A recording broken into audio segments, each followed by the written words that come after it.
Ok, ahí entonces acepten para poder com- com- esto comenzar en el día de hoy. Espérenme un momentito. Ya. Eh, Muy bien. Espero puedan estar viendo la pantalla. Espero que ya puedan estar allí ustedes viendo lo que les estoy mostrando para que nos dispongamos ya en el día de hoy en nuestra clase. Se ve bien. ¿Se ve bien? Gracias, hermano César. Bien, déjenme ordenar aquí un poquito porque hay que ser malabarista para mover todas estas cositas de un momento.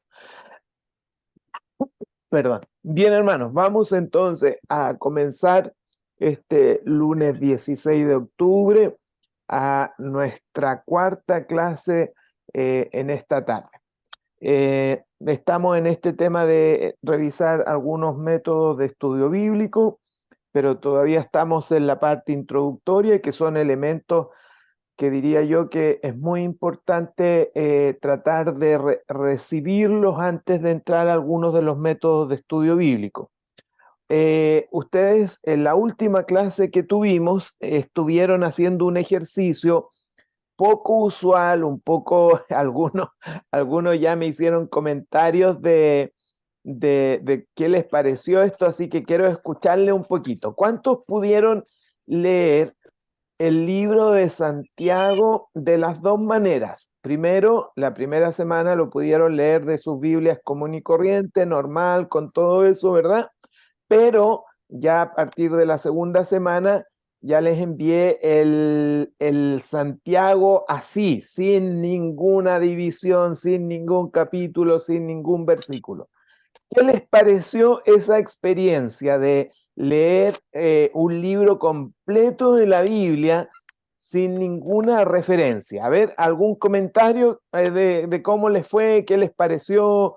¿Les complicó? ¿Los mareó? ¿Les gustó? A ver, ¿quién Pastor, parte? yo, César. Ya,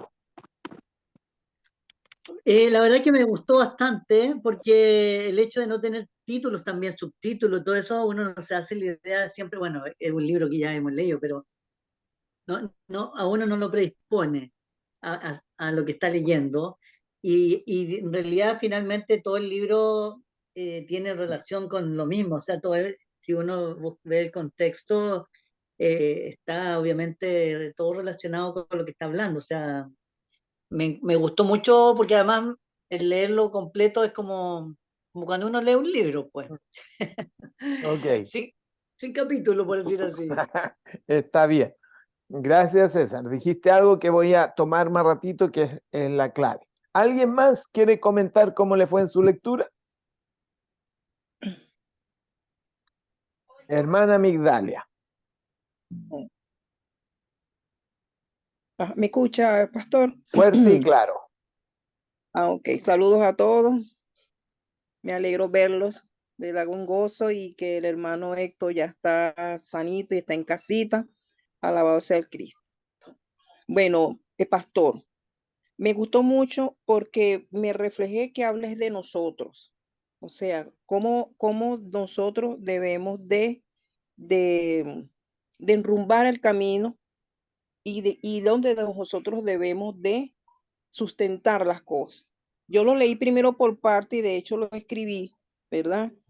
Habla de la fe, habla de escuchar y ser obediente, habla de mostrar preferencia, no mostrar preferencia entre nosotros mismos, habla la fe en sus buenas acciones, habla de control de la lengua, que también lo leí bastante porque en una reflexión que hizo la hermana María Angélica, habló de ella y aquí en verdad está sustentado mucho de las cosas que ella expresó en ese momento. Habla acerca de más a Dios, que debemos estar más cerca de Él, no jugar a los demás. Advertencia para nosotros mismos, de confianza entre nosotros mismos. Habla también de la advertencia de los ricos, de la paciencia que debemos de tener nosotros mismos y del poder. Ajá. Sí, perdón, disculpe, hermano, que estaba No se saboreando el preocupe. tetero de mi nieto. Sí, de mi nieto que mi hija me pide siempre consulta. Ok, y del poder de la oración, que allí me centré bastante, porque es cierto lo del poder de la oración. Y nos da, he notado que Santiago nos da como que las pautas que debemos de seguir, que no debemos de salirnos de eso. Y lo que es tan importante es, y, y cuando lo leí, cuando usted lo mandó, que lo leí completo, ¿verdad? Sí hace una relación entre una cosa y se hace como mucho más entendible, pues. Los hacemos por parte y se hace de una manera lineal, vamos a decirlo así. Pero de verdad que me ajusté mucho y aprendí mucho de esto. No había leído, honestamente, pastor, no había leído Santiago así como lo leí en esta oportunidad. Pero me reflejé, pues, habla de nosotros cómo debemos de comportarnos, qué debemos de hacer, que no debemos desviarnos, pues, de esa línea. Allí me centré, pastor. Ok, muchas gracias, hermana Migdalia. ¿Alguien más quiere hacer algún comentario de cómo le fue en su lectura? Gusto de saludarle a los que se están añadiendo. Que el Señor les bendiga. Amén. ¿Alguien más a la una? Ahora sí, ¿Alguien? buenas noches, pastor. Hola Pablo, Dios te bendiga. ¿Quién dijo yo? ¿O avanzamos?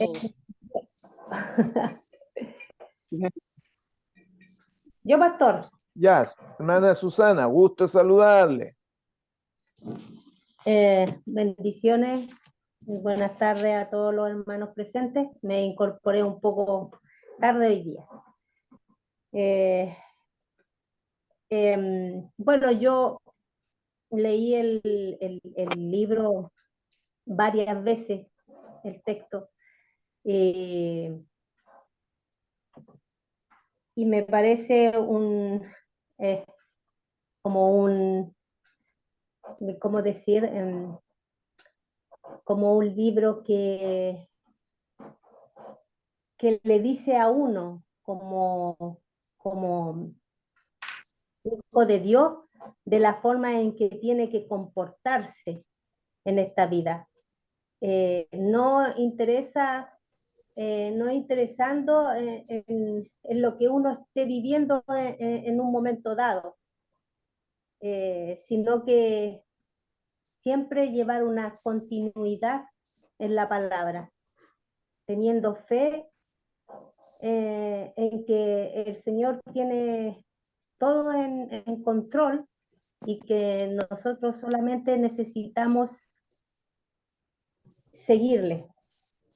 Es como eso es lo que me dio a mí, me dejó el texto, Ok, que no hay, que la fe que uno tiene, obviamente también la lleva a las obras, ¿cierto? Porque con fe hay obras y entre medio sabiduría, y todo eso lo entrega el Señor y nos hace entender de que no necesitamos nada más en esta vida que ser guiados por Él. así es. Gracias, hermana Susana, por ese compartir para con nosotros.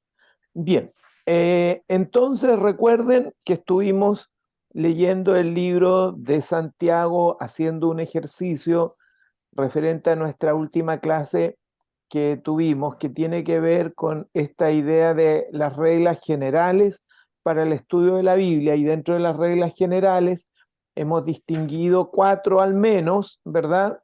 De las cuales 2 son las que a mí más me interesan en este estudio, no que las otras no me interesen, pero en este estudio las 2 que más me interesan tienen que ver con el contexto cercano y el contexto ampliado. Y estuvimos leyendo el libro de Santiago en el marco de hacer el ejercicio de entender el contexto ampliado.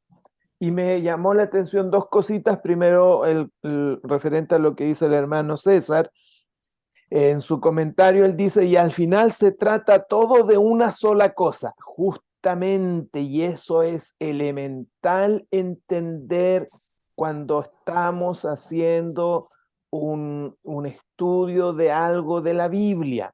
En el caso del libro de Santiago, la primera lectura que ustedes hicieron, la hicieron con la Biblia dividida por secciones, por versículos, por capítulo, etcétera, etcétera. Y de repente uno puede tener la idea como que cada una de estas porciones estuviera hablando de algo distinto. Cuando leyeron la Biblia sin ninguna división, sin ningún título, sin nada, si bien es cierto, uno en su lectura se da cuenta de que hay cambios de párrafo, uno se logra dar cuenta que el libro en su contexto amplio, general, siempre está hablando de cosas iguales y básicamente está redundando en ejemplos, en formas, en explicaciones, en ahondar un tema, pero siempre, por regla general, un libro siempre está hablando básicamente de una cosa en particular. Entonces, y lo segundo, lo que decía la hermana Migdalia, esta idea de lo lineal, justamente, cuando uno lee un libro y quiere entenderlo en su contexto amplio, vale decir, leer todo el libro, se logra dar cuenta que efectivamente ese libro tiene una continuidad lineal. Cuando nosotros leemos solo porciones de un libro, solo porciones, muchas veces tenemos la idea de que este libro está hablando de distintas cosas, cuando en realidad, si vamos al contexto inmediato, que serían los párrafos que vienen hechos por la Biblia, por decir así, porque en este momento ya aprendimos en una de las clases que para saber cuál es el contexto inmediato, hoy día tenemos las Biblias divididas en párrafos. ¿Cómo están divididas en párrafos? Básicamente a través de las titulaciones. O sea, cuando se abre un título, uno lee una porción hasta que aparece el siguiente título. Normalmente eso es un párrafo y vamos a llamar como el contexto cercano o inmediato. Pero cuando uno busca o quiere tratar de entender cuál es la idea del texto completo, por decir así, amplio, entonces está obligado a hacer el ejercicio que hicimos ahora, que es básicamente leer todo el libro. Y cuando uno lee todo el libro, se da cuenta de algo muy importante, que muchas veces el tema del libro siempre es el mismo y solo lo que va haciendo el libro es amplificar, explicar, ejemplificar, etcétera, etcétera. En ese sentido, es por eso que es muy importante que nosotros entendamos que un pasaje de la Biblia siempre está dentro de un contexto y el riesgo normalmente que podría ser sacar ese pasaje de ese contexto. Ok, muy bien. Entonces vamos a repasar un poquito cómo vamos. Nosotros hemos tenido la clase 1 donde estuvimos hablando básicamente del acercamiento al texto, ¿verdad? Del tema de la lectura. En esta clase 1 descubrimos preguntas que llamamos preguntas de acercamiento al texto, o sea, es cuando uno comienza a dialogar con el texto, a hacerle algunas preguntas, de modo que uno pueda comenzar a pensar un poquito o a entender un poquito cómo va ese tema de cómo estoy entrando al texto. En la segunda clase ya comenzamos a entrar con las reglas generales. Allí estuvimos viendo, por ejemplo, la importancia del contexto en el sentido del cercano, del contexto general, qué sé yo, que es el ejercicio que estuvimos haciendo al leer la carta de Santiago de manera completa en ese sentido. Clase 4, y hoy día ya vamos a entrar al penúltimo concepto de la introducción de los métodos bíblicos, que tiene que ver con conocer algunos principios. Ya la vez pasada vimos algunas reglas, ahora algunos principios que nos ayudan y en ese sentido a poder entrar, en ese sentido a cómo poder entrar a estudiar la Biblia, entonces, o a leer la Biblia o a pensar en ella. Hay algunos principios que me gustaría compartir con ustedes. Recuerden, por favor, algo que siempre les digo en todas las clases. Recuerden que estas son clases que yo voy a llamar a modo de introductorias. Cada uno de estos temas que nosotros estamos viendo, si uno quisiera, podría seguir cada uno de estos temas, podría seguir revisándolos, ampliándolos, qué sé yo, pero por motivos de la clase vamos revisando algunos principios, algunas reglas generales, de manera que podamos irlas aplicando a nuestro trabajo, qué sé yo, en el sentido de acercamiento o de estudio bíblico, o de poder tener la responsabilidad en algunos momentos de compartir en ese sentido la palabra. Por lo tanto, esa es la idea principal de este estudio. Bien, hoy día nos vamos a meter al tema de los principios, porque hay algunos principios y ahora ya ustedes se dan cuenta que vamos a entrar a una de las etapas complejas del estudio bíblico, que tiene que ver con cómo interpretamos en ese sentido la escritura. Y para interpretar la escritura vamos a conocer hoy día algunos temas referentes a esto. No sé si ustedes alguna vez habrán escuchado o leído este pasaje, y de esa manera quiero iniciar la clase de hoy día. Dice: esfuérzate por presentarte a Dios aprobado, como obrero que no tiene de qué avergonzarse y que interpreta rectamente la palabra de verdad. Esto es palabras del apóstol Pablo, dichas a su joven pastor Timoteo, y en ese sentido Pablo estaba preocupado para que este joven pastor pudiera tener cuidado en una de las cosas más importantes, que tenía que ver con cómo iba a interpretar rectamente la palabra y la iba a tener que transmitir. En el estudio de la Biblia, una de las cosas más importantes que debemos considerar dentro del estudio de la Biblia, y diría yo, es donde más trabajo habría que poner, por decirlo así, es justamente en el trabajo de la interpretación de lo que estamos leyendo. Aquí muchas veces ustedes saben que en el trabajo de interpretación es donde se dividen iglesias, se dividen denominaciones, se dividen religiones, etcétera, etcétera. Básicamente, el trabajo de interpretación es lo que muchas veces distancia o separa a distintos grupos, por ejemplo, inclusive dentro de nosotros mismos como iglesia evangélica. Ustedes saben que tenemos distintos sectores dentro de la iglesia evangélica, y no en su totalidad, pero en gran parte, estas divisiones que podemos observar muchas veces tienen relación en la manera en cómo se está haciendo el trabajo de interpretación de la palabra de Dios. O sea, por eso es que estoy colocando el énfasis de que una de las cosas más importantes del estudio de la Biblia tiene que ver con el trabajo de interpretación de la Biblia, ¿ok?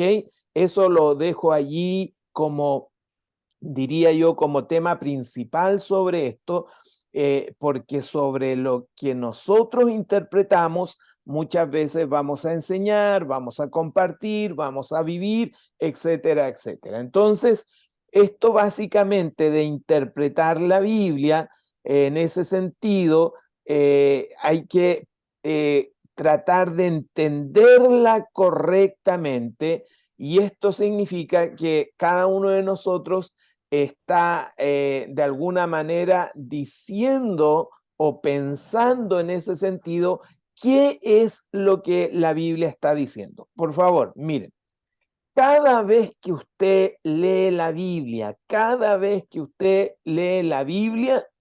después de leerla, usted comienza a hacer un trabajo de interpretación. ¿Qué significa?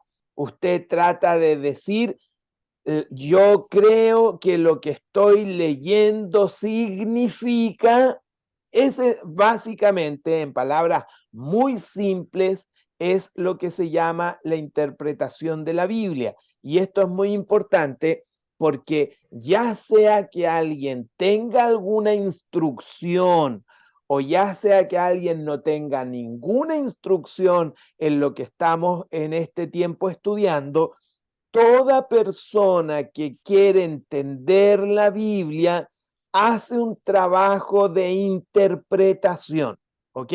Por eso es que es muy importante considerar, porque no se puede leer la Biblia sin que detrás de esto esté el trabajo de interpretación. Lo hacemos inconscientemente. La idea es que en lo que nosotros estamos estudiando acá, este trabajo de interpretación no lo hagamos de manera inconsciente, sino que tengamos algunos aspectos para considerar en nuestro trabajo de interpretación. Por ejemplo, es interesante saber que todas las escrituras que encontramos en la Biblia fueron dirigidas por causa de nosotros, o sea, por causa del hombre, por causa del ser humano, porque la escritura fue inspirada por Dios para ser entregada para el ser humano, pero no todos los versículos se dirigen para nosotros. Escuche bien la diferencia. Si bien es cierto, toda la escritura fue escrita por causa de nosotros, no todos los versículos o todo lo que dice la Biblia está dirigida personalmente para nosotros. Por ejemplo, para que ustedes me entiendan un poquito, necesito darles un ejemplo. Fíjense, por favor. Génesis 6, 14 al 16. ¿Qué encontramos aquí en Génesis 6 del 14 al 16?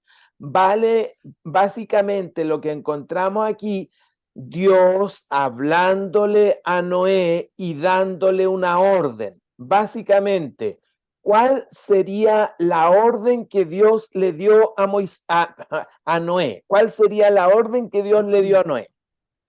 Construye Construye ¿Construye qué cosa? un arca. un arca. Construye un arca. Muy bien. Esa es la orden, ¿verdad? Noé recibió una orden y esta orden decía, construye un arca.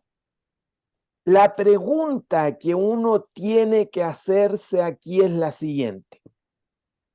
Todos los que leemos la historia de Noé, ¿estamos llamados a construir un arca? No. No. No, No, ¿verdad? porque es un contexto No. histórico, por eso. Y este es el punto. Ojo con esto. Vuelvo a decir lo siguiente, que es muy importante. Toda la escritura fue escrita por causa de nosotros, ¿ok? Por causa del ser humano. Pero no todo lo que uno encuentra en la Biblia es directamente ¿para qué? Para nosotros. Primera cosa que hay que tener en consideración, y es por eso que yo les pongo uno de los ejemplos, de los tantos ejemplos que podríamos colocar aquí en este sentido, porque evidentemente cuando nos vamos a Génesis y nos encontramos el tema del arca, yo no puedo interpretar la Biblia diciendo Dios me mandó a construir un arca. O sea, yo podría interpretar de esta lectura, yo podría leer y decir, oh, interpreto que Dios me mandó a construir un arca. Podría hacerlo. La pregunta que uno se tendría que hacer es, ¿estaría bien esa interpretación?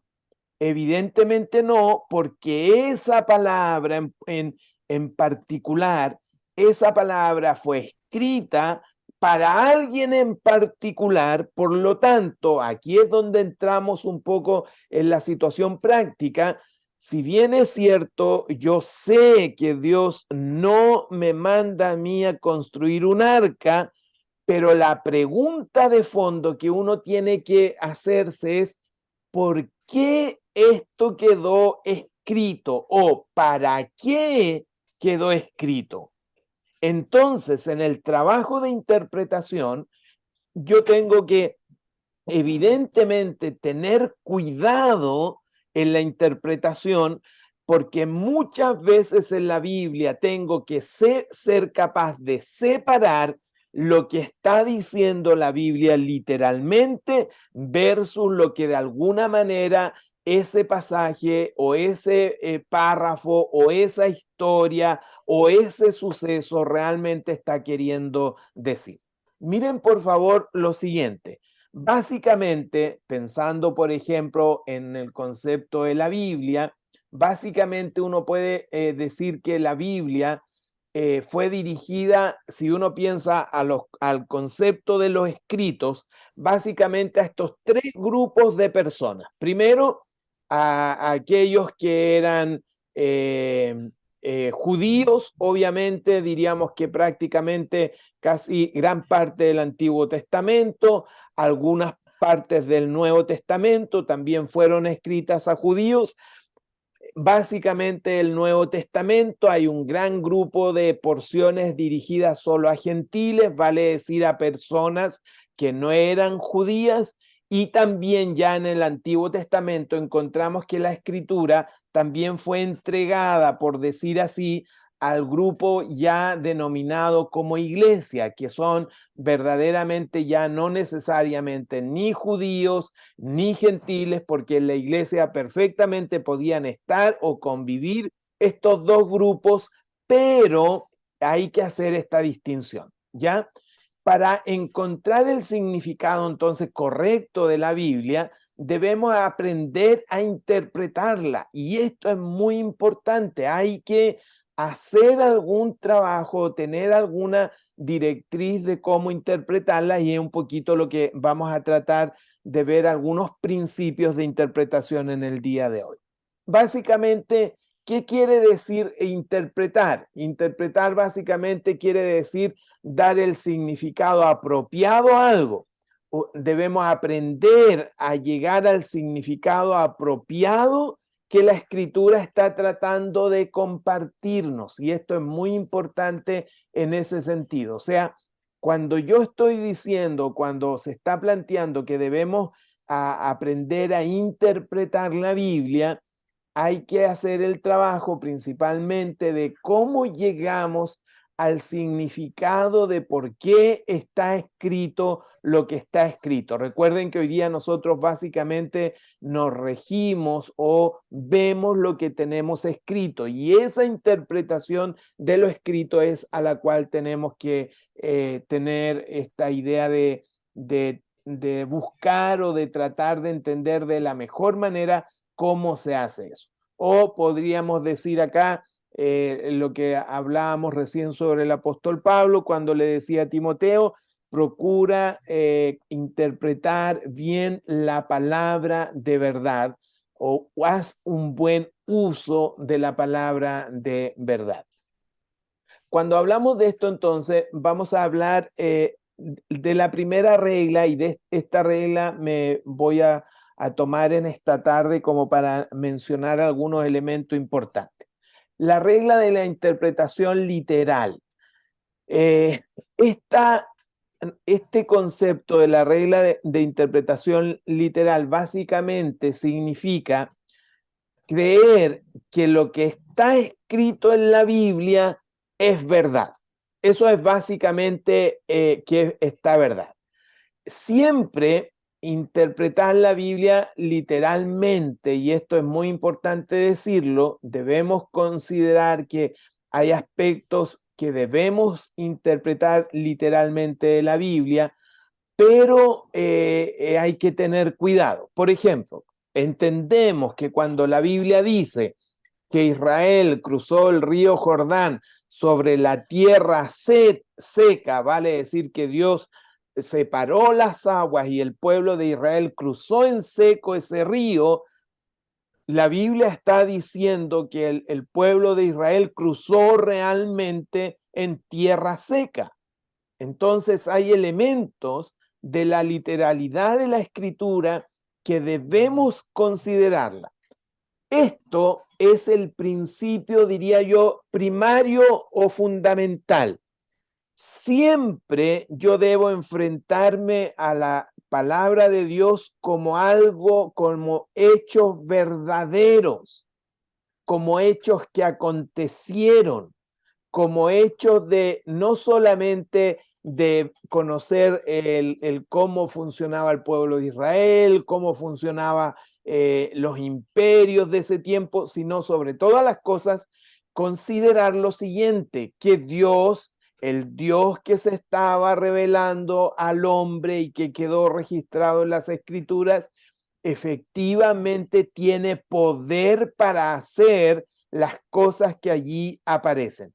Cuando la Biblia dice, por ejemplo, que el pueblo de Israel rodeó la ciudad de Jericó y obedeció a Dios e hizo todo, y los muros de Jericó cayeron, yo creo que esos muros cayeron.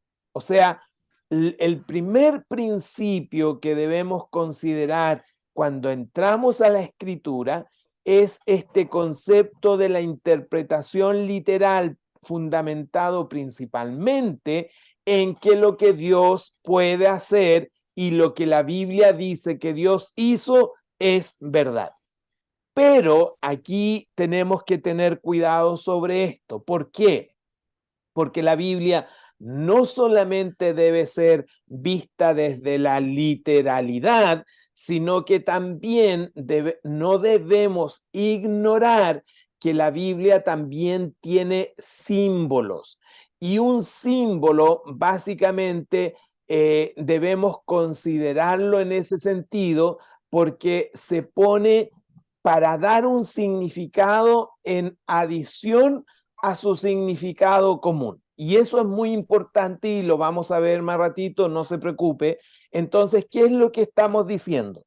Si bien es cierto, la Biblia debemos acercarnos en un asunto, en una idea de literalidad, vale decir, creer que lo que dice del poder de Dios es real, también no es menor considerar que no podemos negar que también la Biblia tiene este concepto de signos. Por ejemplo, vamos a colocarlo en un ejemplo práctico, que luego vamos a trabajarlo un poco más profundo, pero esto a modo de ejemplo. Fíjense, por favor, Marcos 14, del 22 en adelante, dice lo siguiente, dice así este pasaje. Mientras comían, Jesús tomó pan y lo bendijo.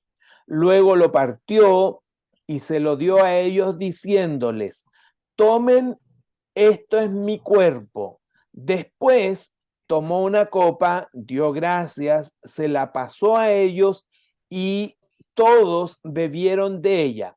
Esto es mi sangre del pacto que es derramada por muchos, dijo. Les aseguro que no volveré a beber el fruto de la vid hasta aquel día en que beba el vino nuevo en el reino de Dios. Ahora, me detengo a algunas cositas. Obviamente, y esto es muy importante entenderlo, obviamente nosotros creemos que ni Jesús ni los discípulos estaban comiendo carne, ni tampoco estaban bebiendo sangre. Ninguna de las dos cosas. Nosotros creemos que, por ejemplo, aquí, y aunque aquí está explícito, porque Jesús dice de alguna manera que tanto el pan como el vino vienen a ser símbolos de algo, en esta sección tenemos la claridad de que lo que está diciendo la Biblia o está usando la Biblia para tratar de colocar un énfasis especial en lo que estaba sucediendo es un tema de símbolo. Recuerden esto, por favor, porque ustedes dirán, pero pastor, obvio si eso es así, pero dos datitos no menores sobre este pasaje. Primero, en el primer siglo, los cristianos efectivamente fueron acusados dentro de todas las acusaciones que se le hicieron de comer personas muertas, y eso está registrado en la historia. O sea, muchas personas en el primer siglo, dentro de las acusaciones falsas que se le hacía a los cristianos, una de esas acusaciones era justamente la que los cristianos practicaban, el comer cadáveres. Ese es un lado de interpretación o de pensar que lo que está diciendo acá se hacía literalmente.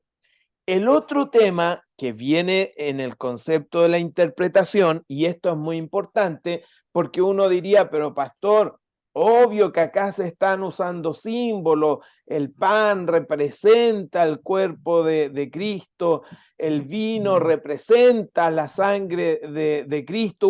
Nosotros decimos, pero obvio, son símbolos.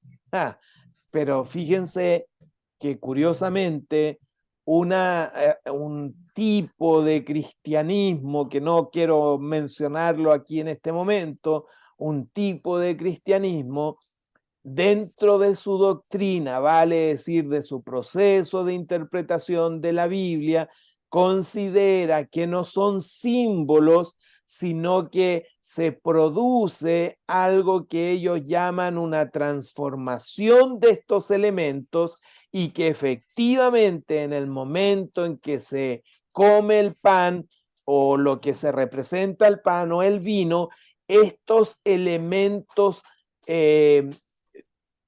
son afectos a un proceso llamado transustanciación, que básicamente dice que se convierten en carne y sangre de Cristo. O sea, ¿qué es lo que quiero decir con esto?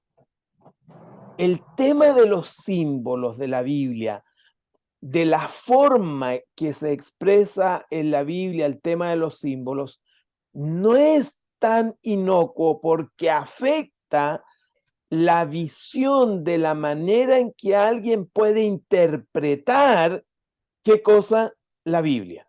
Entonces, por eso es que en ese sentido necesitamos considerar lo siguiente. Necesitamos considerar, para acercarnos a la Biblia, que en ese sentido la Biblia utiliza en ocasiones un tipo de lenguaje que es simbólico. Y cuando utiliza ese tipo de lenguaje simbólico, es donde nosotros debemos estar con claridad de que se está usando el lenguaje simbólico, para que nuestra interpretación en ese sentido no tenga problemas. Creo que la mayoría de los que estamos aquí consideramos que cuando participamos de la cena del Señor, estamos tomando vino, estamos comiendo pan, porque básicamente creemos que lo que Jesús está hablando acá es de manera simbólica. Así lo interpretamos nosotros.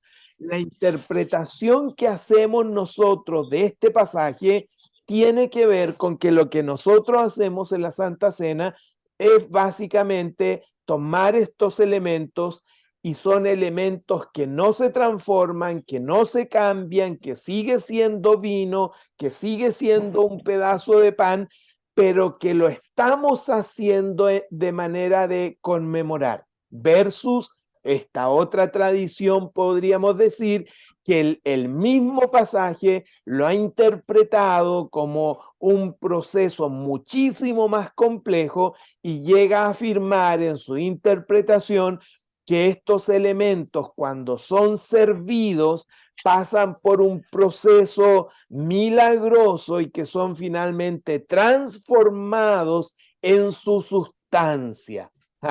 Dígame si el concepto entonces de la interpretación de las escrituras, principalmente en el tema de lo simbólico, no puede marcar diferencias.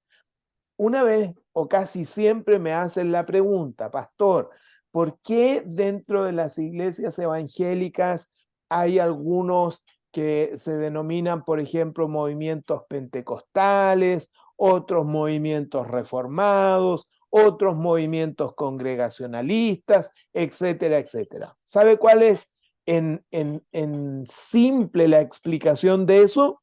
Es la manera en que cada uno de estos grupos interpreta básicamente ciertos pasajes de las Escrituras y adecúa su administración, su liderazgo, su vida de iglesia, su doctrina de acuerdo a esta interpretación.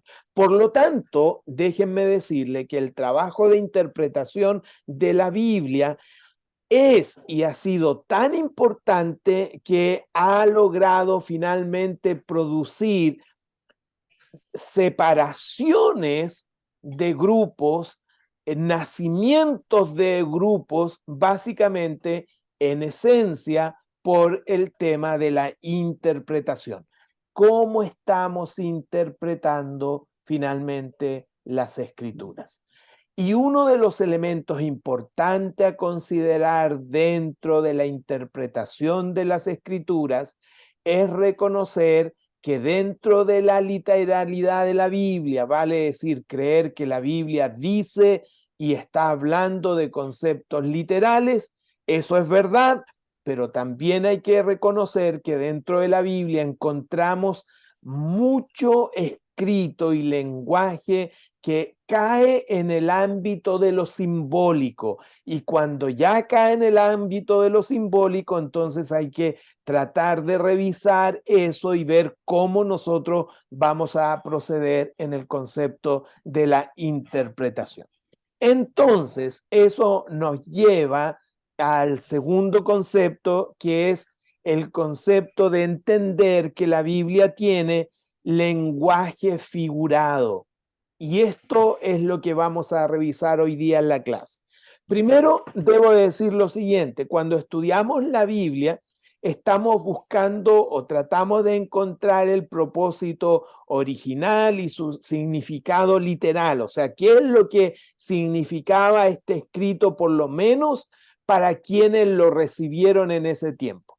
Siempre el trabajo de interpretación tiene que llevarme a mí a tratar de querer comprender el mensaje que Dios estaba comunicando a través de esto que finalmente hoy día yo estoy revisando, leyendo, estudiando.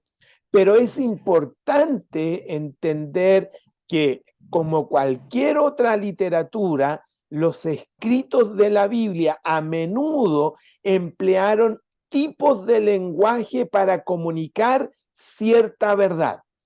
Ellos, quienes escribieron, usaban diferentes tipos de, ya en ese tiempo, formas para tratar de transmitir y estudiar correctamente, en este caso la Biblia, tratar de entender correctamente la Biblia, me requiere que yo por lo menos entienda que la Biblia tiene estas diferencias y que tengo que tratar con cada pasaje al menos teniendo una idea de que en la Biblia existe el lenguaje simbólico, y el lenguaje simbólico hay que revisarlo de una manera en particular. Sobre este concepto, lo que nosotros vamos a ver hoy día, vamos a ver tres de las figuras del lenguaje de la Biblia que yo diría que son, no son las únicas, pero son las que más me gustaría, por causa de este estudio práctico, que ustedes al menos entendieran o conocieran, ¿ya? Son tres figuras que vamos a revisar. Insisto, al menos se habla de 12 o 15 figuras que se encuentran en la Biblia, pero nosotros vamos a trabajar con estas tres que casi siempre son las que más se ven, y también por un tema de tiempo. Bien, cuando hablamos de tipo de lenguaje figurado, obviamente nosotros vamos a revisar un poquito estas tres que están allí. Muchas de ustedes ya seguramente algunos la han revisado, la han estudiado, los que están en el libro de Santiago, recuerden que las primeras clases tuvieron una introducción de esto para que puedan entender un poquito que cuando vayan al libro de Santiago se van a encontrar efectivamente con mucho tipo de lenguaje figurado. Ahora, nosotros vamos a tratar de profundizar un poquito en estas tres principales de lenguaje figurado de la Biblia: el símil, la metáfora y la parábola. Cuando hablamos de símil, que va a ser el primero que vamos a echarle una miradita, vamos a tratar de explicar, pero también vamos a tratar de ejemplificar el concepto, cada uno de los conceptos. O sea, vamos a explicarlo y vamos a tratar de ejemplificarlo. Y luego vamos a hacer un trabajo muy importante que es diferenciarlos, porque algunos de ellos son, o estos tres, están muy parecidos y que a veces, muchas veces uno podría cometer el tema de confundirse. Bien, vamos a ver, por ejemplo, qué es el símil. La palabra clave, si tuviéramos que poner una palabra clave del símil, básicamente es algo que está haciendo una comparación, y esta comparación es formal y casi siempre tiene que ver con comparación entre dos cosas. ¿Ya? Cuando recuerden, o un tips aquí, como dicen por ahí, un tips, vincule o relacione la palabra símil con similar o similitud. Cuando hablamos de algo que es similar, de ahí viene esta palabra símil. Por eso es que le doy el tips, porque de repente uno dice, ¿cómo dijo esa palabra, pastor? ¿Cómo era? Acuérdese de símil o similitud, que es el concepto que vamos a hablar. Entonces, ¿cuándo estamos frente a un símil? Básicamente, cuando el escritor nos presenta una comparación entre dos elementos. ¿Para qué el escritor usa un símil? ¿Por qué el escritor usa este lenguaje figurado? ¿Para qué? Básicamente, cuando el escritor quiere impresionar o marcar una idea en el sentido importante, entonces hace esta idea de escribir o transmitir algo usando un tipo de lenguaje figurado que se llama símil o comparación. También tenemos que decir que el símil es una figura retórica que sirve como medio para establecer una relación entre un elemento real, otro imaginario o figurado. Y esto es muy importante. Miren, por favor. ¿Cuál es la diferencia del símil con la metáfora? Esto anótenlo, por favor, porque cuando lleguemos a la metáfora, ustedes van a decir, oh, pero pastor, la metáfora se parece al símil. El símil tiene normalmente que llevar conectores tales como, dos puntos, como, similar a, parecido a, semejante a.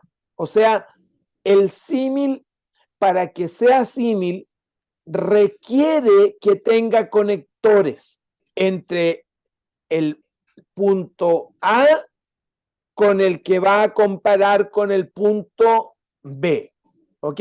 Entonces, en muy resumido, el símil entonces es una comparación entre un aspecto con otro. Y para que yo pueda darme cuenta de manera más rápida y simple, por decirlo así, cada vez que yo quiero saber si algo es un símil, tengo que tratar de ver si están estos conectores que sirven para unir las dos cosas que se quieren comparar.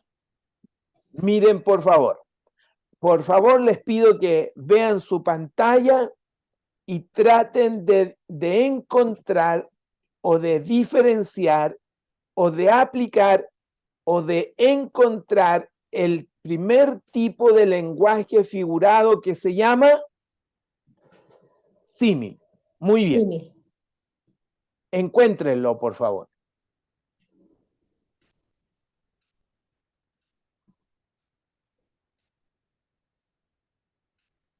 Es como el árbol, es como el árbol, Ya, es como el árbol plantado a la orilla de un río. ya. ¿Qué está haciendo?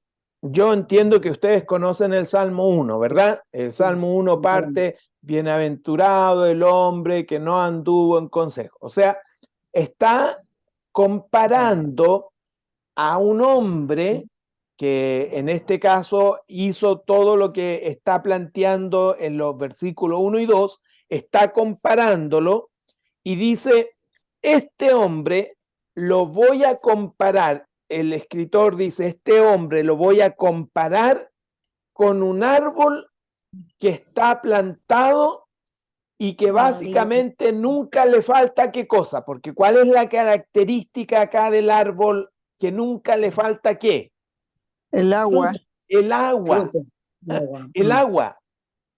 Mm. Recuerden que en todo esto hay que entender también aspectos de geografía o geográficos. Recuerden que es muy distinto pensar en árboles en el sur de Chile, donde se encuentra árboles, a pensar en árboles, por ejemplo, en Calama. Los que conocen Calama, ¿verdad?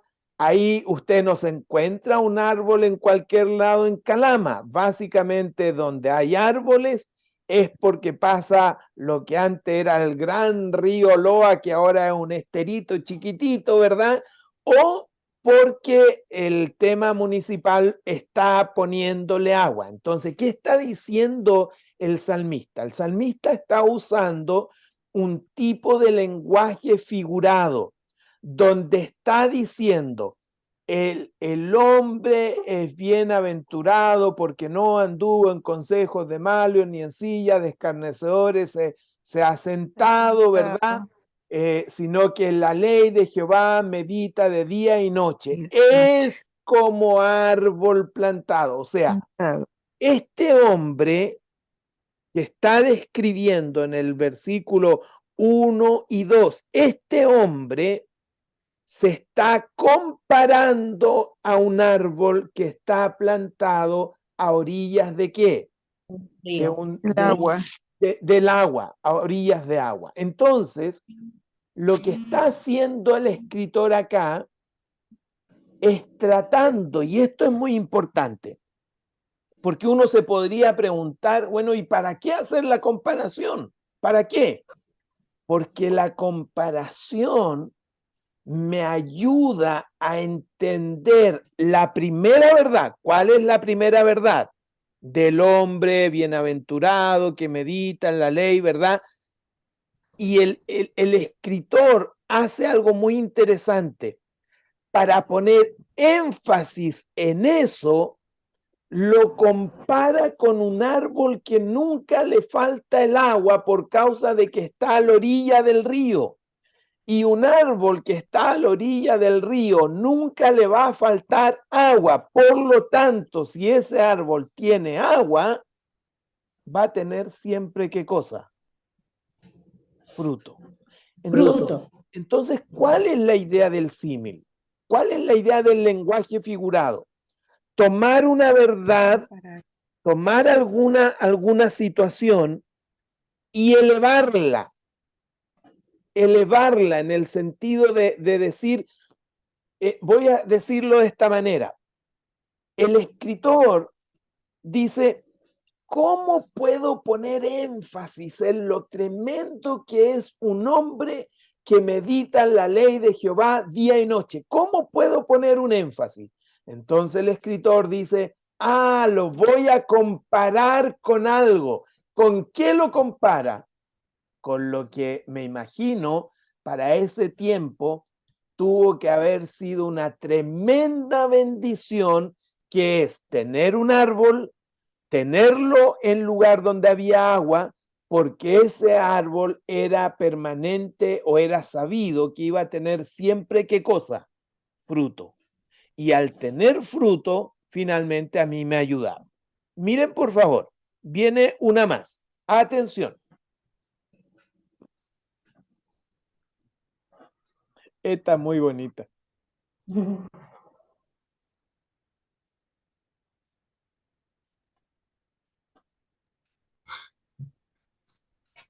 Ahí hay varias similitudes, varias Hay varios comparaciones. símiles. Sí. Está Sí, el semejante al pelícano, hay tres. como, Sí. como el El pájaro. búho y el pájaro solitario. Ya, primera pregunta. ¿Este hombre está diciendo que él es un pelícano? No, No, No. No, no, ¿Está diciendo que él es un búho? no, tampoco. tampoco. no, ¿Está diciendo que él es un pájaro? No, No. no. Ya, entonces, primera cosa, semejantes. cuando hablamos de símil, cada vez que nos encontramos con un símil, yo debo entender que el símil es una forma, un recurso que el escritor utiliza para enfatizar una idea. ¿Ok? Para enfatizar una idea. La primera a mí me encantó. ¿Dónde viven los pelícanos? En el mar, en el mar, en la playa. El mar. En el mar, a la orilla de playa. En la Usted, playa. usted difícilmente, inclusive aunque acá se habla de desierto porque geográficamente estaba el mar y el desierto, pero le hago una pregunta. Usted si va a Santiago y sube al Cerro Santa Lucía, ¿le extrañaría encontrar un pelícano ahí? Sí, porque no es su sí. hábitat. Vivo sí. Vivo sí, claro, está bien. Yo diría que no, porque no es su hábitat. Por eso. Claro. ¿Por qué? Porque lo que está diciendo aquí el salmista es que él se está sintiendo tan solo, tan abandonado, tan perdido, tan, no sé, ponga todos los temas allí, que él dice, soy como un pelícano en el desierto. Miren por favor la figura. Ah, Y lo que él está tratando de decir con esta figura, que es la comparación, luego dice, soy como el búho de las soledades, velo y soy como el pájaro solitario sobre el tejado. O sea, ¿qué está hablando este hombre? A través de un lenguaje figurado que se llama, en este caso, símil, porque está comparando, ¿verdad? Está comparando dos elementos. Está comparándose él con el pelícano, él con el búho, él con el pájaro. Él está tratando, a ver, él podría haber dicho, estoy triste, estoy solo, podría haberlo dicho. Sí, ¿verdad? Podría haberlo dicho. Pero cuando él dice, por lo menos a mí, déjenme decir, no sé cuál será, pero cuando yo leí este concepto de soy semejante al pelícano en el desierto, a mí me logró producir lo que entiendo que el lenguaje figurado quiere producir. Porque yo lo primero que dije es, un pelícano en el desierto. Es una cuestión que no tiene absolutamente ningún sentido. Absolutamente ningún sentido. O sea, la vida de este hombre, en lo que está tratando de decir a través de este símil, es que no la está pasando bien. Está perdido. Entonces, cuando usa el símil de pelícano en el desierto, es como lo que nosotros decimos, acá en Chile utilizamos más perdido que el teniente, ¿cuánto es? ¿Cómo es el Teniente teniente? Bello. Teniente Más- Bello. Eso, cuando ocupamos el concepto más perdido del teniente Bello, aquí este hombre está diciendo, estoy más perdido que un pelícano en el desierto. O sea, estoy perdido, estoy confundido, estoy solo, ando en la noche en oscuras, porque el búho básicamente se relaciona con las noches, el pájaro solo que normalmente anda con anidado o con otro. O sea, fíjense por favor, el escritor está tratando de comunicar algo, pero lo está tratando de comunicar a través de un lenguaje en particular. ¿Cuál es el lenguaje en particular de los ejemplos que estamos viendo? Es de alguna manera esto. Entonces, cuando hablamos del símil, recuerden por favor, básicamente tiene que ver con una comparación. Básicamente requiere de un conector, casi siempre requiere de un conector. Miren por favor, en el ejemplo anterior, ¿dónde están los conectores acá? Semejante es un conector al, semejante al, luego está soy como el búho, soy como el pájaro. Entonces, muy importante, cuando hablamos de símil, básicamente se está haciendo una comparación y se requiere de alguno de los conectores que mencionamos. Se requiere de alguno de estos conectores, como puede ser el como, puede ser el similar a, puede ser el semejante a, puede ser el parecido. Son conectores que buscan básicamente comparar dos cosas. Muy bien. Vamos entonces al siguiente, que vendría a ser la metáfora. Vamos, y aquí necesito, espero que haya estado buena la 11, porque necesito que estén bien despiertos para entender o captar la diferencia de el símil con la metáfora, porque si uno los ve medio rápido, podría de repente entrar a confundirse. La metáfora también es una comparación, solo que ocurre con mucha mayor frecuencia que el símil. O sea, y esto es muy importante, desde el punto de vista de la Biblia, siempre vamos a encontrar más metáforas que símiles. Y otro elemento importante, ¿cuál es la diferencia entre una metáfora y un símil? De este ser una forma de expresión, el símil más breve y contundente, en que transformas la palabra de significado literal y a otro nuevo y notable. Fíjense, por favor.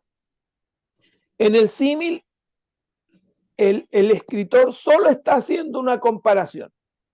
Soy un pelícano en el desierto, nada más. No está transformando nada. Está colocando una forma de comparación. La metáfora es un poco más compleja porque miren lo que pasa acá. ¿Qué es lo que hay ahí? ¿Qué sería lo que está allí? Una metáfora. Una metáfora. Los devoraré como león. Claro, está exagerando algo un castigo que hará con ellos. Ya. Se está comparando con un león. Y si es comparación y tiene conector como, ¿qué sería entonces? Un símil. ¡Eh! Símil. ¡Eh! Símil. Para que Sí. sea símil, recuerden esto, es una comparación y requiere ¿qué cosa? La Conectores. palabra como. Conectores Como. tales como, semejante a, exacto, ¿ok? Entonces, ¿qué está diciendo Oseas 13:8? Los devoraré como león. Se está comparando a que, bueno, ellos sabían cómo seguramente funcionaban los leones, a nosotros a lo mejor nos cuesta, ¿verdad? Pero, ¿qué está diciendo? Se está comparando ¿a quién? A un A león. un león. A un león. ¿Y qué básicamente se está comparando? A cómo un león es capaz de comerse un animal. Devorar. Ok, muy bien, ya. Entonces, los devoraré como león cumple como símil, básicamente porque está ocupando dos de los elementos fundamentales. Primero, ¿qué está haciendo?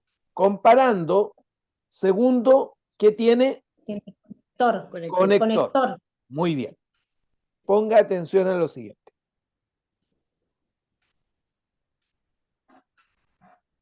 Cachorro de león es Judá.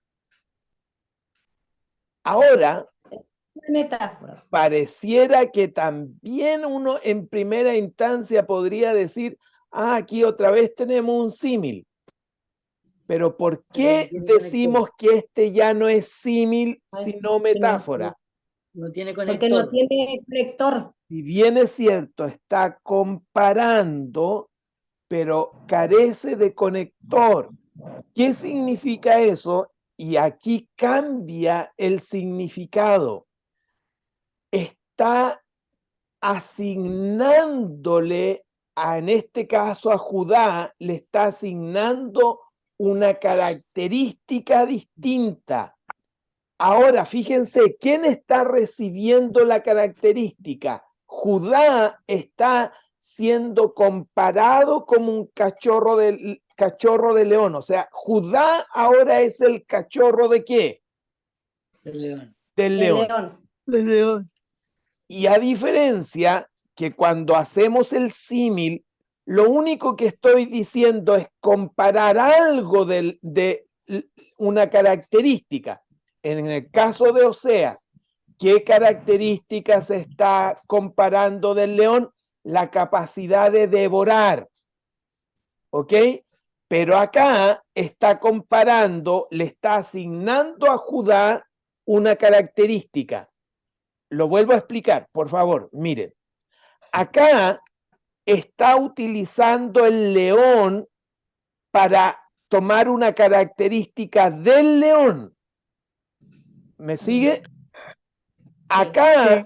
la característica se la está dando ¿a quién? A Judá. Judá. Vuelvo a mostrar.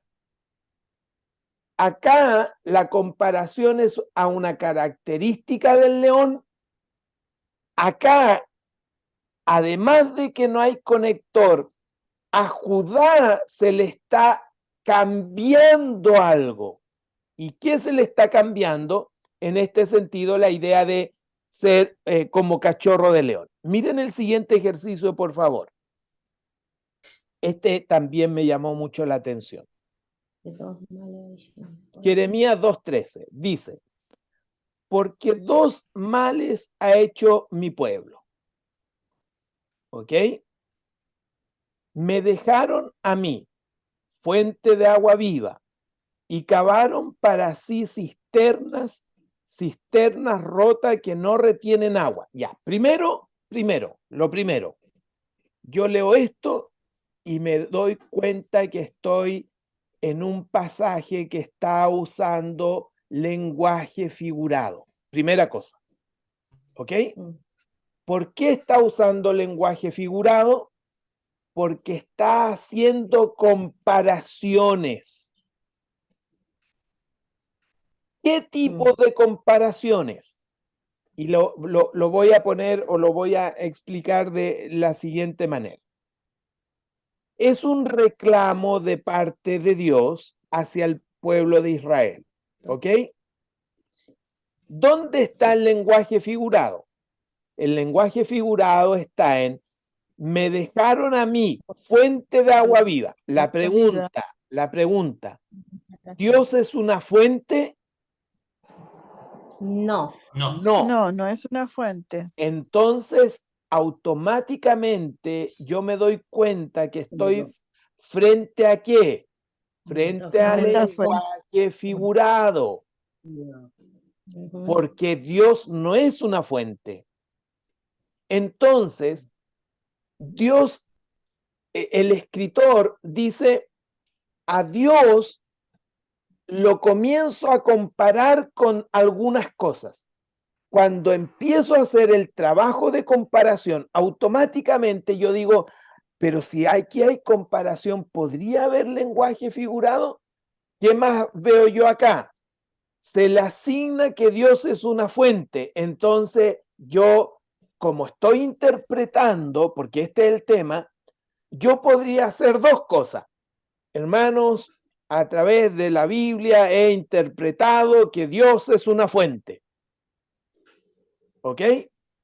O entender que en este pasaje, como en muchos otros, el escritor está usando lenguaje figurado para tratar de mostrar algo que tal vez con lenguaje normal o no se entendería o sería más complicado entenderlo. ¿Ok? Entonces se hace uso del lenguaje figurado. ¿Dónde está el lenguaje figurado? Fuente de agua viva, cavaron para sí cisternas, cisternas rotas que no retienen agua. Esto es lo que está diciendo este pasaje. Miren por favor, porque para interpretar este pasaje, que es finalmente lo que estamos entendiendo y tratando de entender en este concepto de la clase de hoy, ¿cómo yo interpreto un pasaje cuando me doy cuenta que tengo un texto con lenguaje figurado? Lo primero es tratar de ver si el lenguaje figurado, en el caso de los dos temas que estamos viendo, obedece a un símil o obedece a una metáfora. ¿Por qué? Usted se podrá preguntar, ¿y por qué es tan importante saber si es un símil o es una metáfora? Porque el símil solo es una comparación. Básicamente no me voy a complicar tanto porque se está haciendo solo una comparación. El hombre que medita en la ley de día y noche es como un árbol plantado. Yo no necesito saber más que eso porque es solo una comparación. En la metáfora, recuerden que en la metáfora se está queriendo entregar una información muchísima mayor y ahí hay que entender que la comparación de la metáfora es mucho más importante con qué se está comparando que en el símil. Ahora, les explico un poquito esto. Jeremías 2:3. Cuando hablamos de la metáfora, yo, a diferencia del símil, aunque en el símil en algunos aspectos también se da, yo también tengo que entender un poco, tengo que ser capaz de entender un poco dónde vivían ellos. Miren, por favor, una fuente de agua viva es lo que hoy día nosotros conocemos como vertiente. Básicamente, eso significa una fuente de agua viva. En el contexto bíblico, cuando uno se encuentra con el concepto fuente de agua viva, es la misma forma de decir, me encontré una vertiente. Vuelvo a decir esto. Encontrarse una vertiente en Chiloé es probable que no sea gran cosa, ¿verdad? Es probable que no sea gran cosa.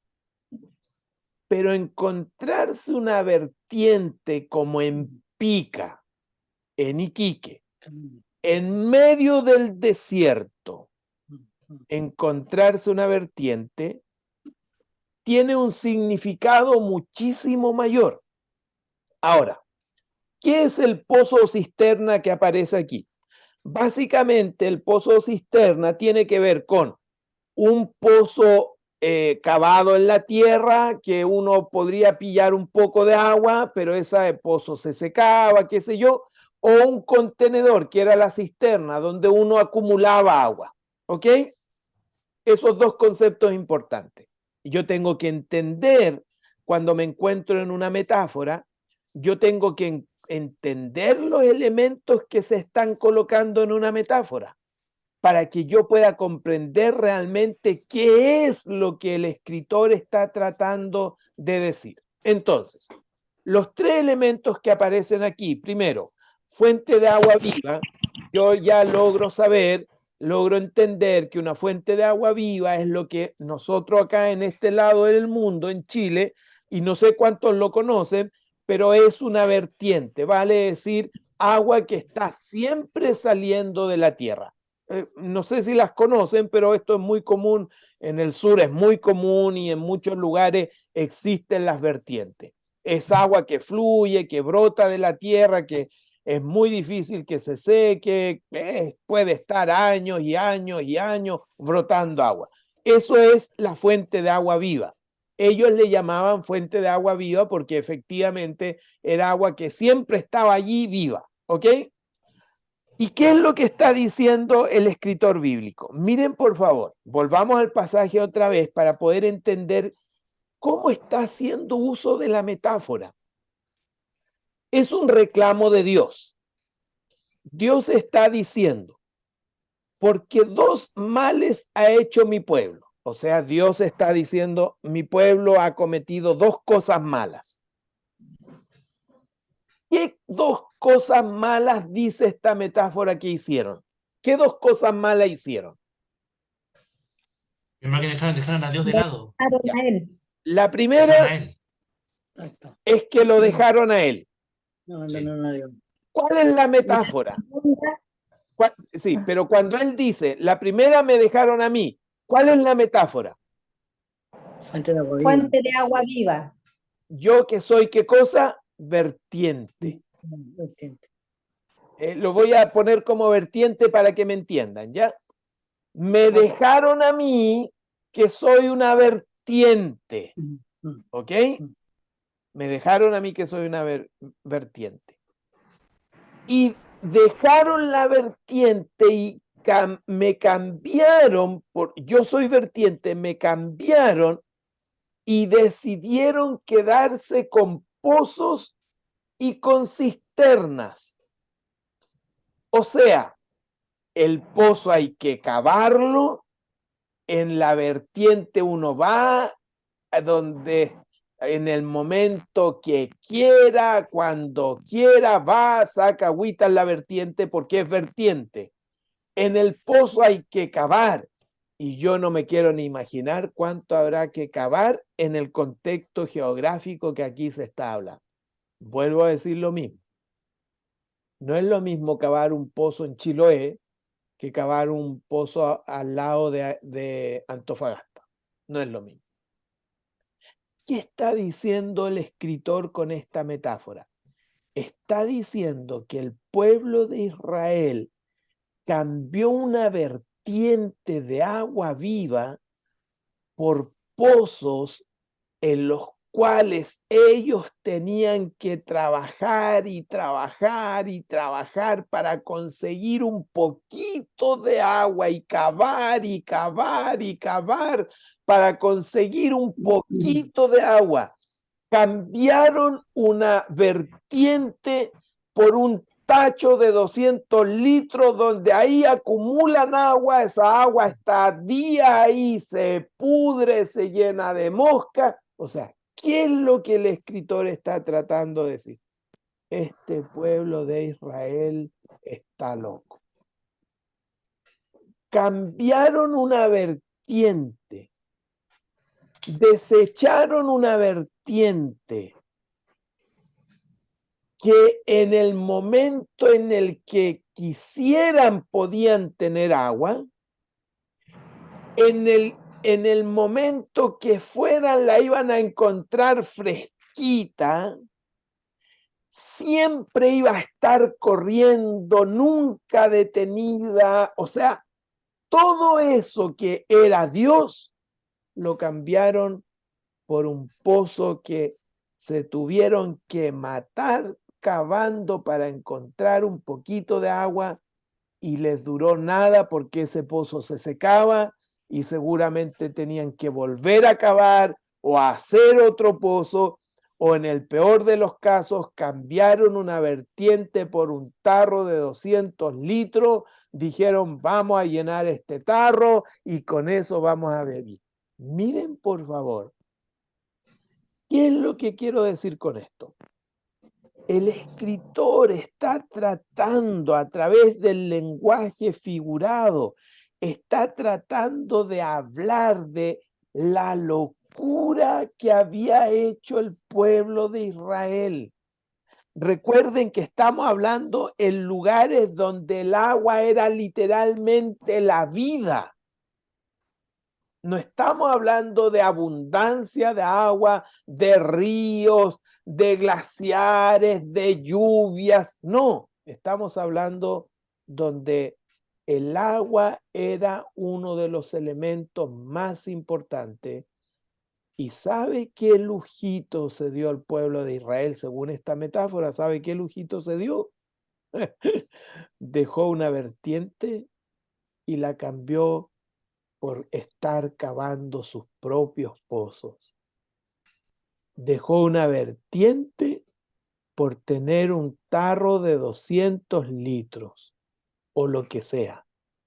Entonces, el escritor de Jeremías está de alguna manera diciendo lo que el pueblo de Israel hizo es irracional. Eso es lo que está tratando de decir el escritor. Es irracional. ¿Cómo es posible que hayan preferido tener que matarse trabajando, cavando pozos, si tienen una vertiente? ¿Cómo es posible que hayan preferido tener tachos de agua estancada si tienen una vertiente?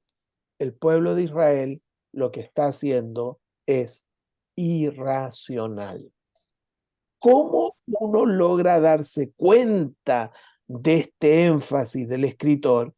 A través del lenguaje figurado, que en este caso obedece a una metáfora, y uno logra entender realmente el significado de las palabras del autor referente a lo que Dios estaba reclamando sobre el pueblo de Israel.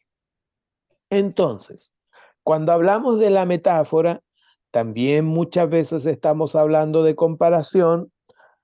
Así como datito muy importante, en la metáfora hay una ausencia de conectores, vale decir, casi siempre en la metáfora no debería haber conectores, porque si encuentro conector, entonces podría ser que ya no sea una metáfora, sino que sea un símil. Además, en la metáfora hay una transformación. No es solamente una mera comparación. En el símil básicamente es una comparación. En la metáfora lo que se está comparando toma un significado distinto, toma una importancia mayor. Por lo tanto, la metáfora siempre va a ser muchísimo más elaborada, siempre va a contener el mensaje en la comparación que se está haciendo. En la metáfora, donde va a estar la riqueza del mensaje, va a ser en la comparación que se está haciendo. Si yo les digo a ustedes cómo uno podría entender la metáfora de Jeremías 2:13, básicamente la metáfora que quiere enseñar Jeremías 2:13 es que el pueblo de Israel se volvió loco, porque la única posibilidad de hacer tal cambio es que el pueblo de Israel esté loco. A ese nivel, Jeremías 2:13 está tratando de describir entonces en ese sentido lo que el pueblo de Israel estaba haciendo. Y nos vamos al último, que también me interesa que lo sepamos, porque también es uno de los que se usa, también es uno de los que muchas veces se utiliza para enseñar, para predicar o qué sé yo, que es la parábola. Entonces, en el símil hablamos de una comparación, básicamente se requiere el uso de conectores. La comparación no es tan significativa en el sentido que no hay un cambio de asignación de las cosas, sino básicamente comparar dos elementos.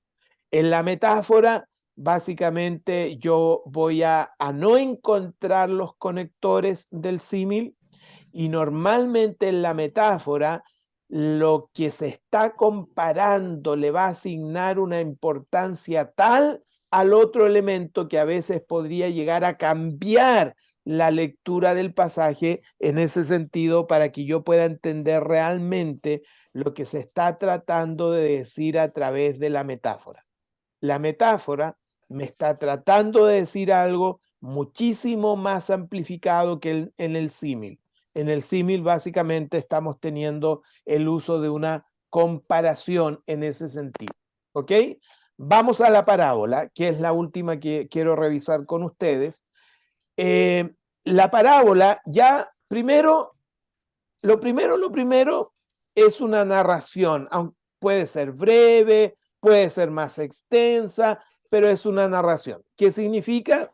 Que básicamente este concepto de la parábola tiene un desarrollo, tiene una introducción, tiene un cuerpo, tiene una conclusión. A eso me refiero como narración, ¿ok? Casi siempre las parábolas están estructuradas de esta manera. El propósito de la parábola, el contenido de la parábola y la explicación de la parábola. Casi siempre. Digo casi siempre porque en algunas de las parábolas la explicación de la parábola no se hizo en el momento, aunque después se hizo. Por favor, regla número 1, hermanos. Cada vez que se enfrenten a una parábola, pongan suma atención a qué se debe esa parábola. Casi todas las parábolas, cuando se dicen en la primera parte, se enuncia para qué o por qué se va a usar esta parábola. Parece tan de perogrullo, pero hermanos, muchas veces entramos a la parábola y ni nos dimos cuenta de que al inicio de la parábola casi siempre está el para qué se va a usar esta parábola. Y nos vamos al cuerpo, al contenido, y nos olvidamos que casi siempre en el inicio está anunciado para qué. Y obviamente la parábola casi siempre también, con algunas excepciones, tiene esta idea de la conclusión. La parábola es una narración, vale decir, con todos estos elementos, breve, simbólica, y que básicamente lo que quiere enseñarnos en ese sentido es una enseñanza moral, básicamente en ese sentido, ¿ok?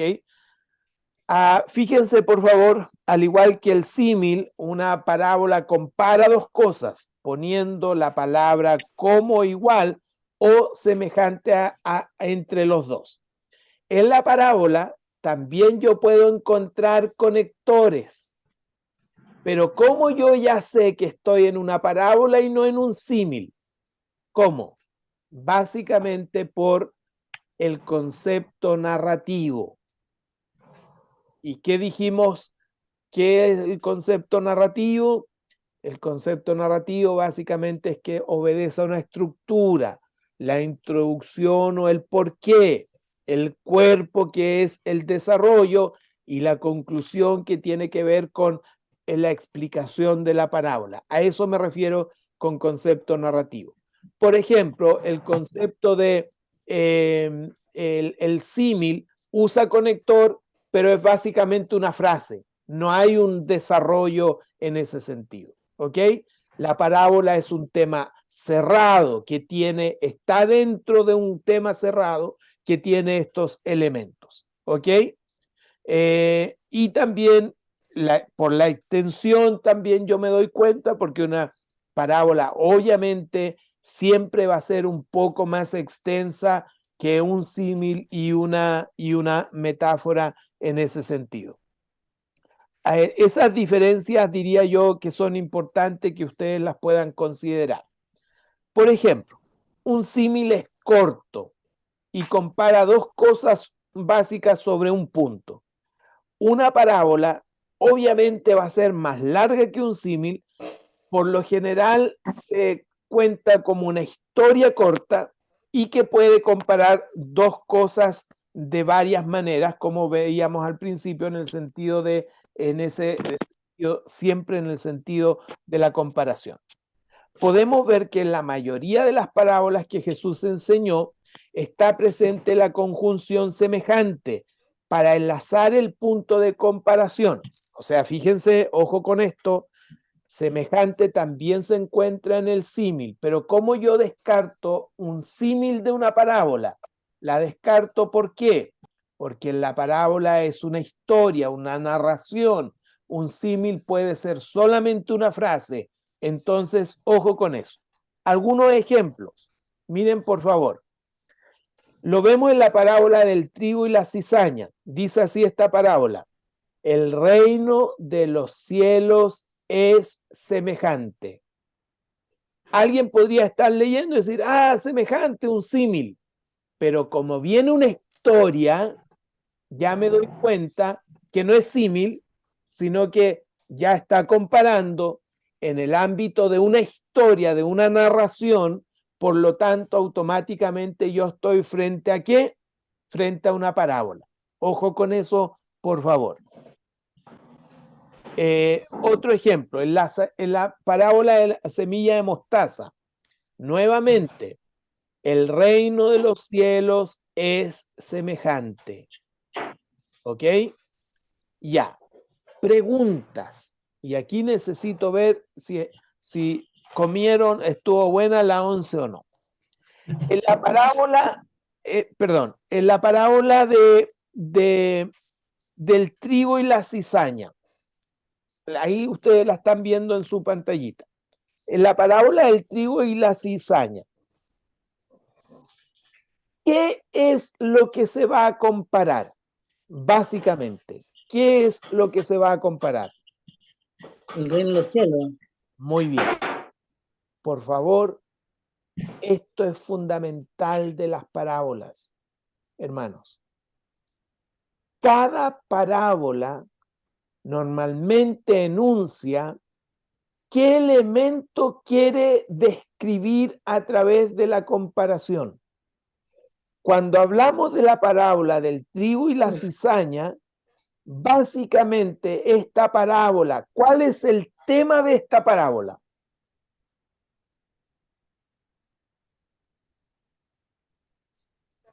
La cosecha. No. ¿Cuál es el tema de esta parábola? La palabra de Dios. No. ¿Cuál es el tema de esta parábola? El reino de los cielos. Amén, La porque siembra. eso es lo que va a comparar. Fíjense, la misma parábola al inicio nos informa qué con qué va a comparar. Muy bien. En el inicio dice la parábola, el reino de los cielos es semejante. Ok, ¿qué va a comparar? Al reino de los cielos con lo que va a usar después como narración o historia. Entonces, ¿cuál es el tema principal de esta parábola? El reino de los El reino de los cielos. cielos. Luego, lo que uno tiene que hacer es ver qué elemento que está comparando de la parábola el reino de los cielos. ¿Qué es lo que quiere decir con la parábola? ¿Sobre qué tema? Sobre el reino de los cielos. O sea, en otras palabras, por favor ponga atención aquí, las parábolas, la temática de la parábola está dada ya en la parábola. En esta parábola, el tema que se quiere hablar, ¿cuál es? El reino El reino de los cielos. Los- Muy bien, ponga atención en la siguiente. La parábola de la semilla de mostaza. Vuelvo a hacer la misma pregunta. ¿Cuál es el elemento a comparar? El reino de los El reino de cielos. los cielos. Muy bien. Fíjense, por favor, en la parábola de la semilla, lo que se iba a comparar era el reino de los cielos. Y se compara con algo, siempre hablando de qué? Del reino de los cielos. En la parábola de semilla mostaza, el tema siempre sigue siendo ¿cuál? El reino de los cielos, pero ahora se va a comparar con otro elemento. ¿Para qué? Para que yo pueda ir entendiendo a través de las parábolas las distintas ideas que Jesús tiene sobre el reino de los cielos, porque el reino de los cielos, según Jesús, no tiene un solo entendimiento, un solo significado o una sola característica. El reino de los cielos tiene multiplicidad de características. En la parábola anterior quiso decir algo a través de una parábola del reino de los cielos. En la parábola de semilla de mostaza quiere decir algo a través del reino de los cielos, a través del reino de los cielos, a través de esta parábola. Y miren, por favor, la parábola de la red.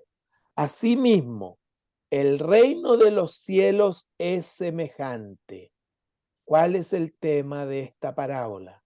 El reino de los El cielos. El reino reino de los cielos. Y ahora está usando una parábola, una historia, tratando de mostrar otra característica de qué? Del reino de los El reino cielos. de Del los reino de los cielos. Entonces, uno se da cuenta a través de las parábolas de Jesús que el reino de los cielos no es una única definición o característica. Jesús está tratando de decir que el reino de los cielos se puede ver, comprender, interpretar, asimilar, observar de distintos lados. Lo mismo pasa con la iglesia. La iglesia también no tiene una sola interpretación.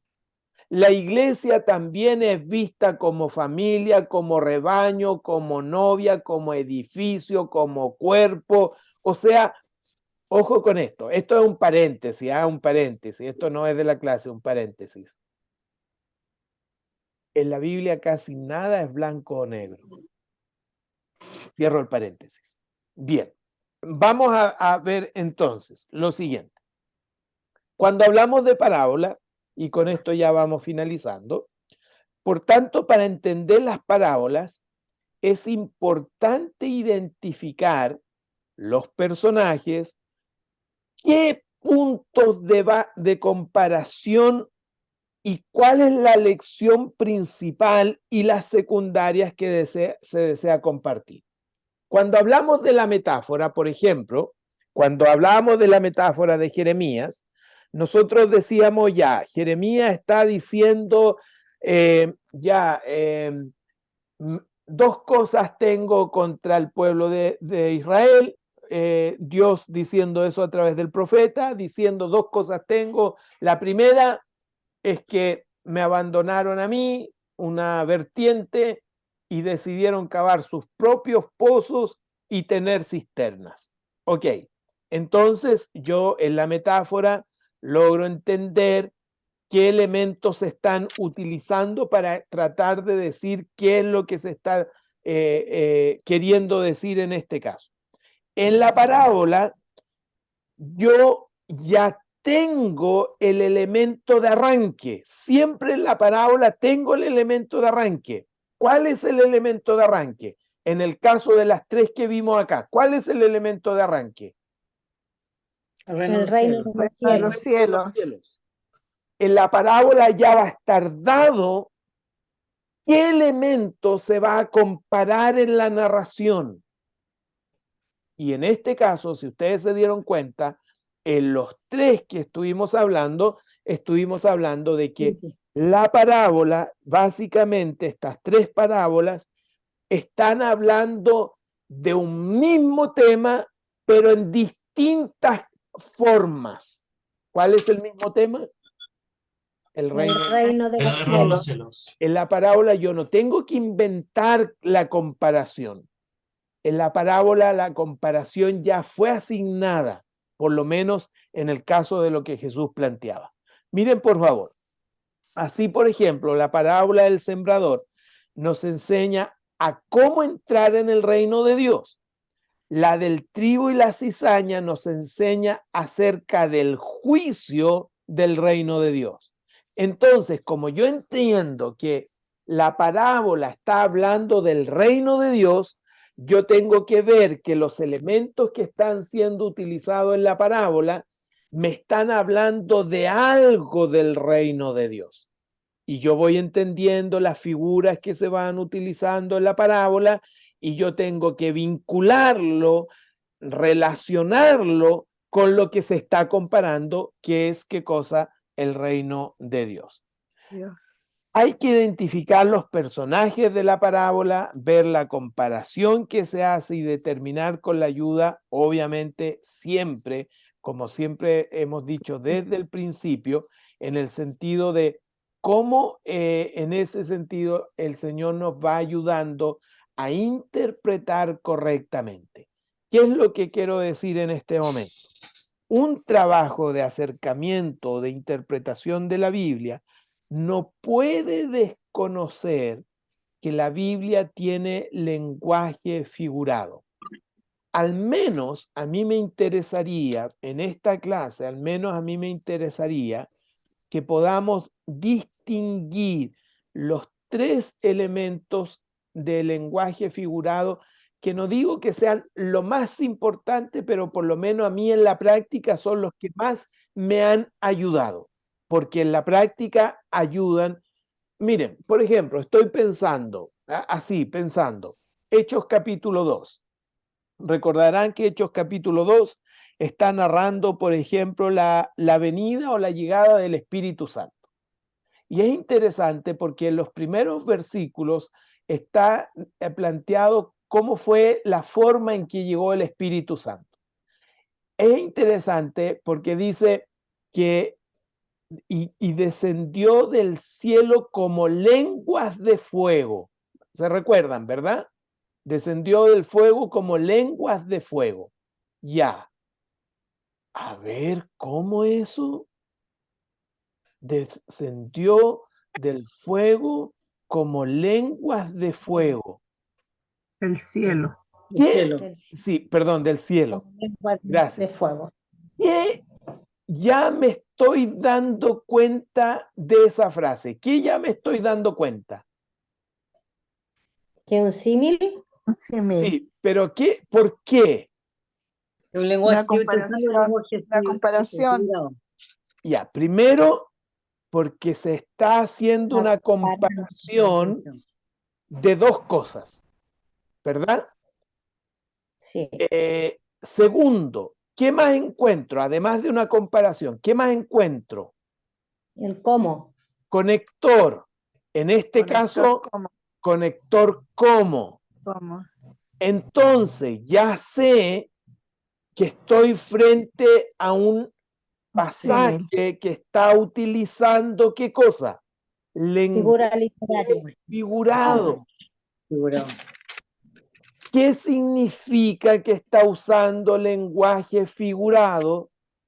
Que en el trabajo de interpretar este pasaje voy a tener que tener cuidado, porque si está usando lenguaje figurado, ya no puedo leer lo que está allí e interpretarlo literalmente, porque ya sé que si hay lenguaje figurado, está tratando de comparar para poner énfasis en lo que se está comparando.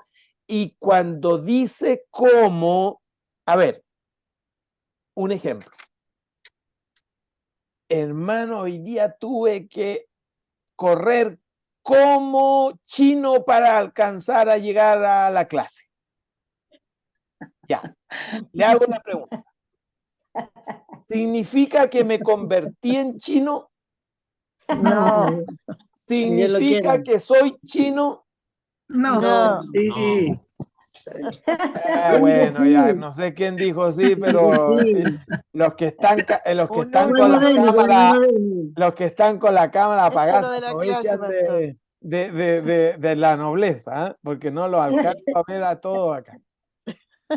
Lo que estoy diciendo es que en este caso estoy comparándome a lo esforzado, lo trabajador o lo que sea que es un Los chino. chinos. ¿Han escuchado hoy día trabajé como chino? Sí, Sí. sí, varias veces ¿Qué escucho eso. es eso? Eso es un uso de lenguaje figurado. Sí, Yo no me convertí en chino, no soy chino. Lo que estoy tomando en el lenguaje figurado es decir, ahora, ¿qué pasa si alguien no conoce? Y este es el desafío. ¿Qué pasa si alguien no conoce el concepto trabajar como chino? ¿Qué pasa si alguien no conoce ese concepto? ¿Qué le va a suceder cuando yo le diga trabajé como chino? ¿Qué le va a pasar a esa persona? No no va a va a poder No lo va a interpretar entender. entender, correctamente. no lo Primero, entiende.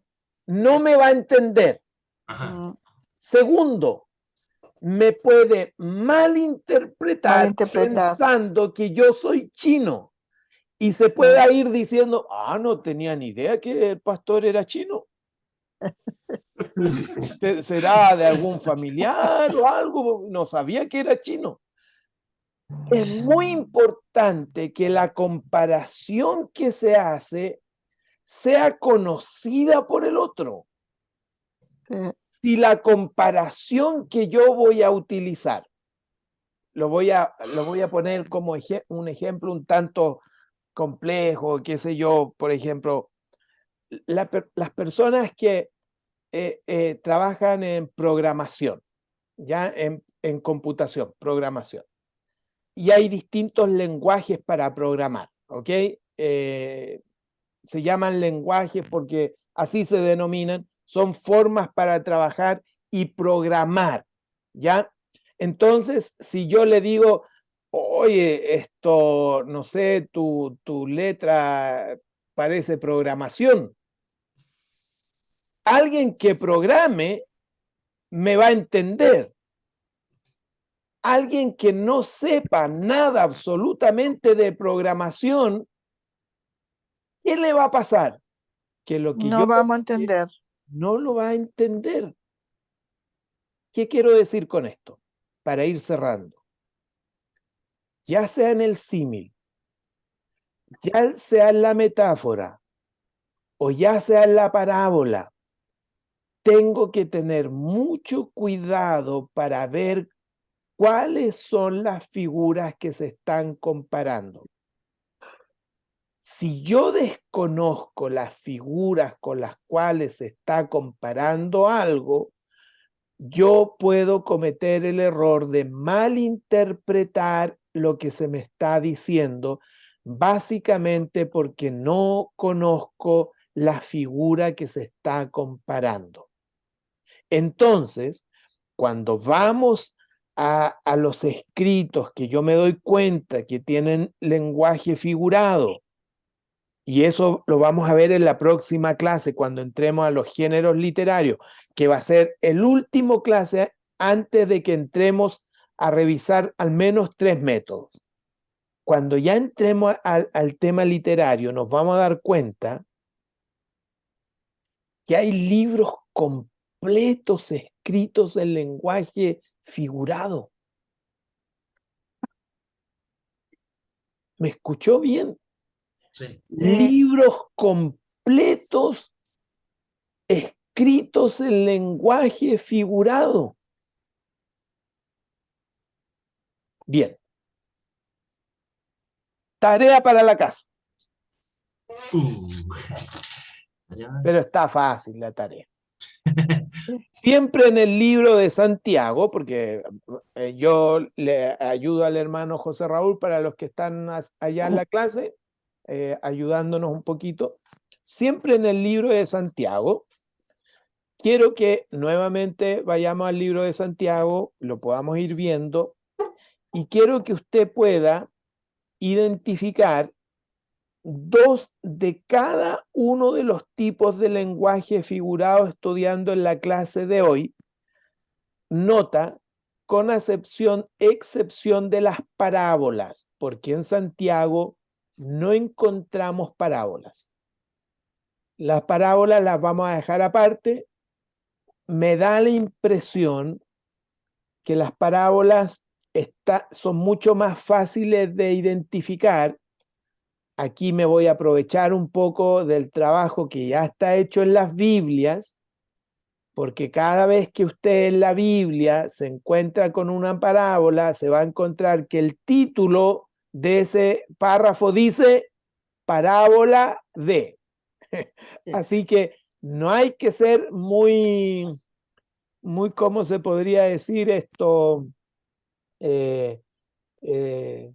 Preparado para buscar las parábolas, porque están enunciadas básicamente con un título.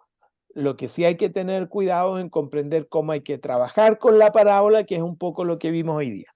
Entonces, en el libro de Santiago, quiero que ustedes identifiquen 2 de cada uno de símiles y metáforas, porque eso sí hay hartos, tantos símiles y metáforas en el libro de Santiago. Identifiquen 2. Si usted dice, Ya. pastor, ¿y puedo buscar más? ¿Qué piensa usted que le voy a decir? Que no. No, pues si Que usted, sí, pues, pastor, que sí. se emocionó y va logrando entender, mira, aquí hay un símil, parece, mira, aquí hay una metáfora, y usted lograra en el libro de Santiago tratar de ir viendo la cantidad de símiles que tiene, la cantidad de metáforas que tiene el libro de Santiago, entonces usted va a poder ir teniendo mayor claridad en su lectura, porque recuerden que todavía estamos en el área de cómo nos presentamos a la escritura para irla entendiendo, para luego establecer nuestro método de estudio. Yo sé que podríamos haber ido al tiro a los métodos de estudio, pero quiero compartir estas cosas introductorias para que cuando entremos a 1 a 2 métodos de estudio, mire, el método de estudio es importante, pero si estos principios que venimos viendo, como el acercamiento a la palabra a través de las preguntas, el entender el concepto de los contextos en el sentido de lo que estuvimos viendo en las clases anteriores, y hoy día entender que la Biblia tiene un lenguaje figurado, y si usted logra al menos manejar estos 2 que son no difíciles, pero son un poco más claros, como es el símil y la metáfora, toda vez que la parábola ya están enunciadas, yo estaría re contento, porque es una cosa muy importante poder entender estos 2 principios. Entonces, tarea para el próximo lunes, al menos buscar 2 de cada uno de los tipos de símil y metáfora en el libro de Santiago. Recuerden que estas tareas, si usted me las envía antes del viernes, yo las puedo revisar.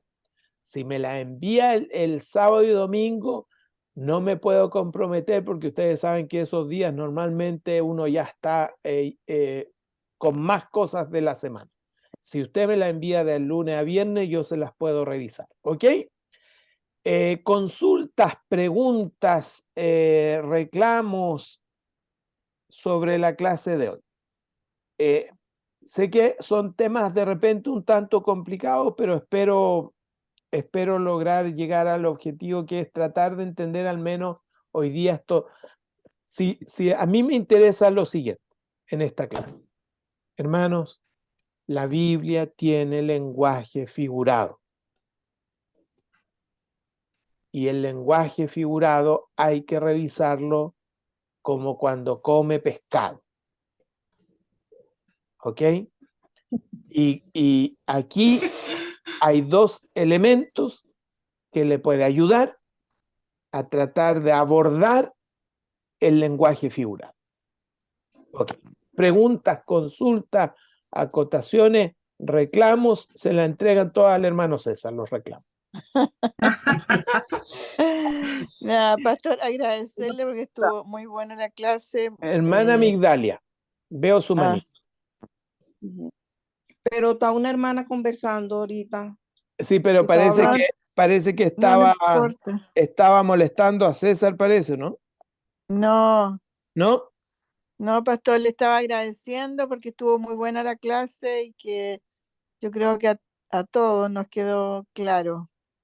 Ah, muchas gracias. Eso sí Sí. lo recibo yo. Lo reclamo, Ya, hermano César. ok. Es que disculpen que se me corta de repente esta cosa acá. Ya. ¿Quién más? Hermana Migdalia. Ajá. Más que todo es una pregunta. Indudablemente comparto la opinión de la hermana que me antecedió, de que la clase de hoy tuvo extremadamente, yo voy a exagerar un poquito, ¿no? Extremadamente interesante. Más cuando ya uno está estudiando esto y ahora uno cae en este tipo de esta diferencia. Ahora le tengo una pregunta. En Apocalipsis, ¿verdad? Se habla de que el primer ángel toca la trompeta y sale esto. El segundo ángel toca la trompeta